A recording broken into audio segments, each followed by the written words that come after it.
Picture this. Inside a luxury New York restaurant where powerful men make silent deals behind expensive dinners, a simple waitress is about to face a moment that will change her life forever. Tonight, a feared mafia boss walks in alone and chooses her table. But instead of ordering food, he asks her one strange question that no one expects. Her answer doesn't just surprise him, it completely shifts the direction of her fate. If you enjoy intense, emotional, and unexpected twist stories like this, don't forget to like, share, and subscribe for more amazing content. Let's get started. The luxurious Grand Royale restaurant in New York City was known for its polished marble floors, golden chandeliers, and a guest list filled with people who ran businesses, industries, and sometimes even the darker corners of power.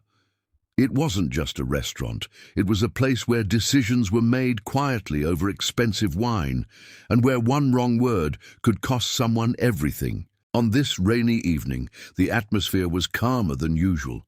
Outside, heavy drops slid down the tall glass windows, blurring the city lights into glowing streaks. Inside, soft jazz music played in the background, while staff moved quickly but silently between tables. Among them was Emma, a young waitress with a chubby frame and a gentle presence. She wasn't the type people noticed at first glance, but those who worked with her knew she was dependable, kind, and strangely unshakable under pressure. She never argued, never rushed, and never let rude customers break her composure. Even when she was ignored or treated unfairly, she simply kept doing her job with a quiet dignity. That night, everything felt normal, until a sudden silence spread near the back corner of the restaurant. The usual chatter faded as a tall man in a dark tailored suit entered alone. His presence alone seemed to bend the room's energy. Conversations lowered instinctively, and even the staff became more cautious without knowing why. Emma was assigned to serve his table. As she walked closer with her notepad and tray, she finally saw his face clearly. He was calm, composed, and dangerously observant, like someone who didn't just look at people, but measured them. Everyone in the restaurant recognized him, even if no one dared to say his name aloud.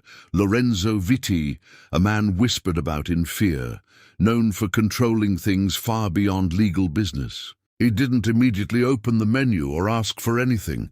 Instead, his eyes stayed on Emma, following her every small movement as if she was part of some private experiment. When she finally stopped at his table and greeted him politely, he didn't respond with an order. Instead, he asked something unexpected, something that didn't belong in a simple dinner conversation.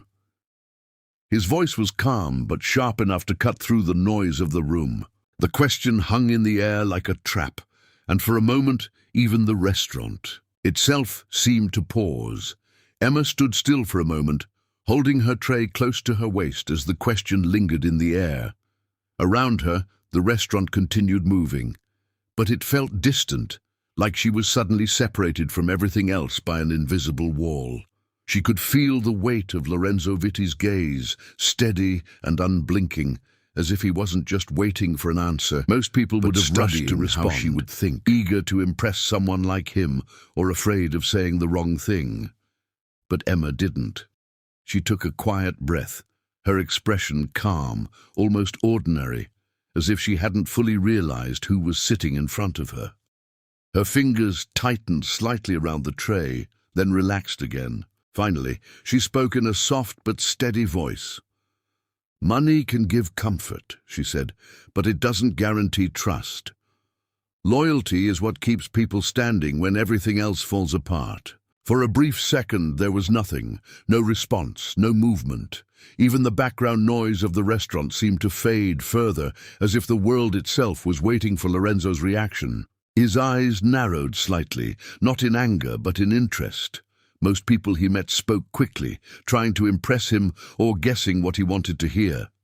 But Emma's answer wasn't calculated. It wasn't rehearsed. It was simple, honest, and surprisingly firm. Lorenzo leaned back slowly in his chair, studying her with a different kind of attention now. She wasn't acting like someone who understood who he was, yet she wasn't afraid either. That combination was rare, dangerously rare in his world. A faint shift appeared in his expression, something close to curiosity. Then, unexpectedly, the corner of his mouth lifted into a small, controlled smile.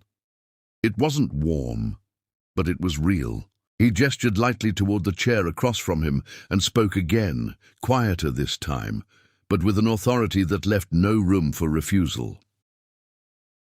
Emma hesitated for a second, unsure if she was still just doing her job or stepping into something far bigger than she understood. Then carefully she took a seat. And in that moment, without realizing it, she had just crossed into a world she was never meant to enter, and earned the attention of a man who never trusted anyone twice.